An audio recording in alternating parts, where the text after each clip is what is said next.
Malgré le contexte sanitaire et le calendrier démentiel, les équipes ont fait le maximum pour nous procurer des sensations et du beau jeu. Au terme de cette saison 2020-2021, quelle équipe a été la plus régulière aussi bien dans leur championnat local que sur la scène européenne? Pour réaliser ce classement, je m'appuie sur les trophées remportés, les performances sur le terrain et le ratio attaque-défense. Voici le top 15. 15e, Ajax Amsterdam. Ce serait cruel de ne pas citer l'Ajax dans ce classement.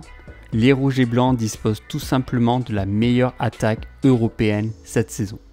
102 buts marqués, plusieurs buteurs différents, l'arrivée de Sébastien Haller, la contribution de Dusan Tadic ou encore la vista de Klaassen au milieu de terrain. Tous ensemble, ils ont contribué à la succession d'occasions devant le but et ont su dominer leur championnat néerlandais, l'Eredivisie.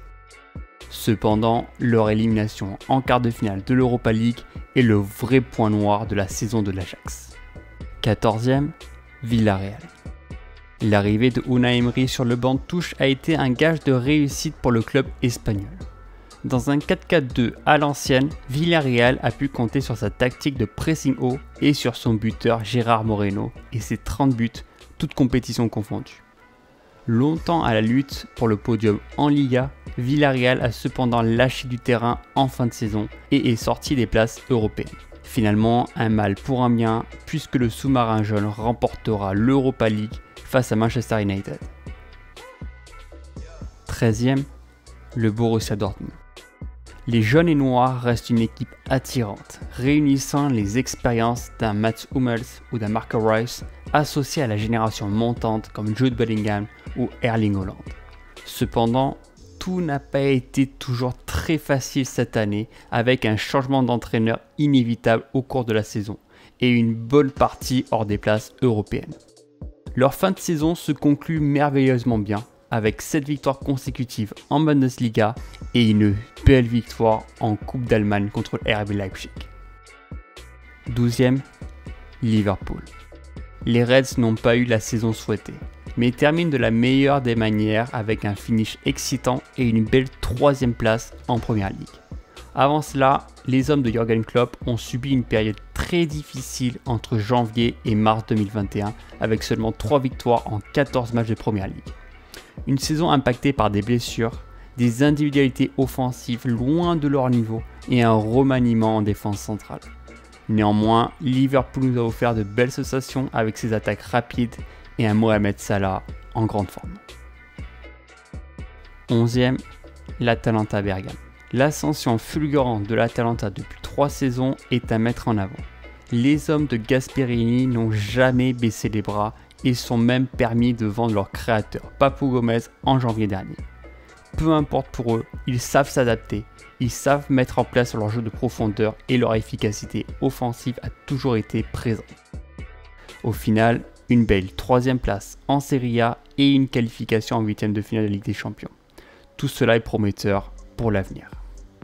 10e, Manchester United. C'était presque la bonne saison des titres pour Ole Gunnar Solskjaer. Finalement, il n'en fut rien.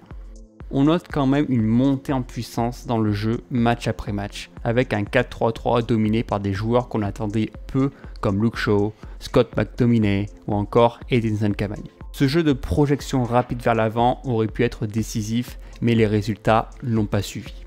Le manque de régularité les ont amenés à échouer d'abord en Ligue des Champions, puis ont acquis une 2e place en Première Ligue et enfin une finale perdue en Europa League. Difficile de faire pire. 9e, Lille.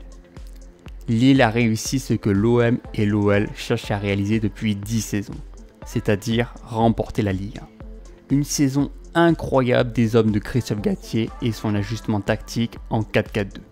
On a une utilisation parfaite de chaque joueur de champ.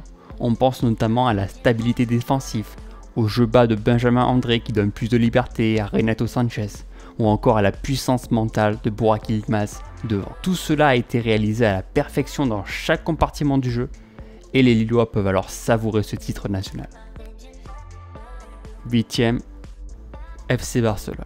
Les doutes de Lionel Messi, le coach Ronald Koeman secoué, des élections présidentielles polémiques, des problèmes judiciaires en interne et surtout des résultats peu satisfaisants.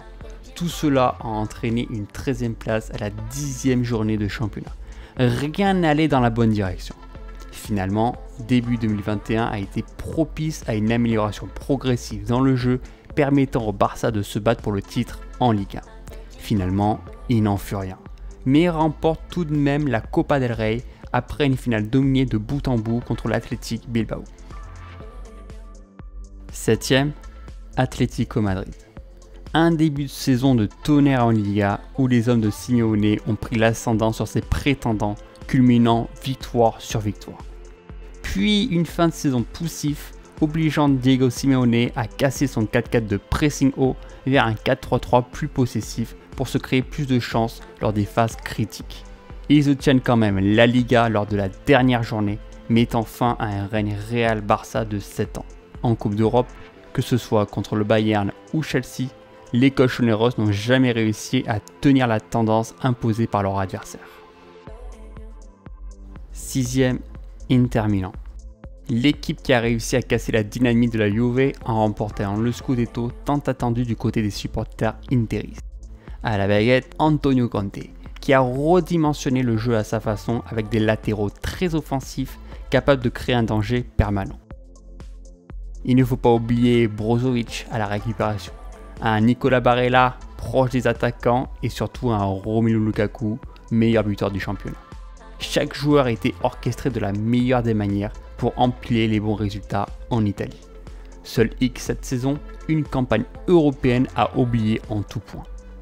5e, le Paris Saint-Germain.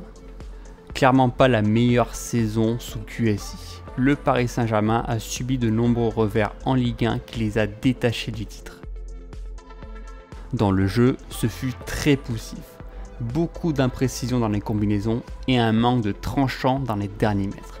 Pourtant, Paris a pu compter sur le talent expressif de Kylian Mbappé ou du leadership de Marquinhos pour pousser le club à remporter une nouvelle Coupe de France. Ils ont également dominé le grand Bayern Munich et ont atteint le dernier carré européen. À eux de bâtir une équipe autour de leur nouveau coach Pochettino. 4e, Real Madrid. La saison blanche du Real Madrid ne conforte pas le club dans son statut habituel. Mais peut-on vraiment leur tomber dessus? Les hommes de Zinedine Zidane se sont battus jusqu'au bout pour tenter d'arracher la Liga où ils n'ont jamais perdu contre Barcelone ou l'Atlético. Ils s'assurent même une belle demi-finale en Ligue des Champions après des succès contre le Liverpool et l'Atalanta. Dans le jeu, des garanties défensives ont été accomplies et Karim Benzema a toujours été l'homme de la situation, même dans les cas les plus critiques.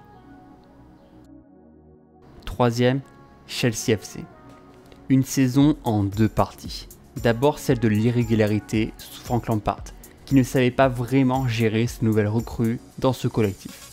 Puis celle de la réussite sous Thomas Tuchel, qui a littéralement changé ses plans pour embêter au maximum ses adversaires dans l'occupation de l'espace. Tout a été correctement coordonné, ils ont su remonter au classement en première ligue et ont surtout pu soulever le plus beau trophée européen cette saison. Ils ont défié tous les paris sportifs et ont rendu fier l'investissement apporté par Abramovich en début de saison. Jusqu'où iront-ils l'année prochaine? 2e, Bayern Munich. Il ne faut rien enlever au Bayern Munich cette saison avec une nouvelle Bundesliga en poche à la lutte avec Leipzig. Sur le terrain, ce 4-2-3-1 offensif a été destructeur pour tous les adversaires. Ce double pivot Goretzka-Kimmich est sûrement la meilleure paire actuellement. Ils se montrent très complémentaires et se jouent de passes en avant pour servir le tueur Robert Lewandowski dans la surface. Certes, ils tombent en quart de finale de la Ligue des Champions contre Paris, mais ils ont été dominateurs de bout en bout et auraient pu espérer mieux. Cela reste une des plus belles équipes sur le terrain. Et enfin premier, Manchester City. Seule équipe à avoir soulevé 2 trophées majeurs cette année et étant même très proche d'en soulever 2 de plus. Manchester City a été l'équipe la plus régulière cette année. Pas la plus belle équipe sous Guardiola depuis son arrivée, mais elle a su régler ses problèmes défensifs avec l'arrivée de Ruben Dias. Les Citizens ont aussi pris l'emprise du milieu de terrain pour casser le rythme d'un match et compter sur le talent devant d'un De Bruyne ou Riyad Mahrez. Comment est-ce que Manchester City va revenir à la compétition la saison prochaine? En tout cas, ce sera excitant de voir tout ça.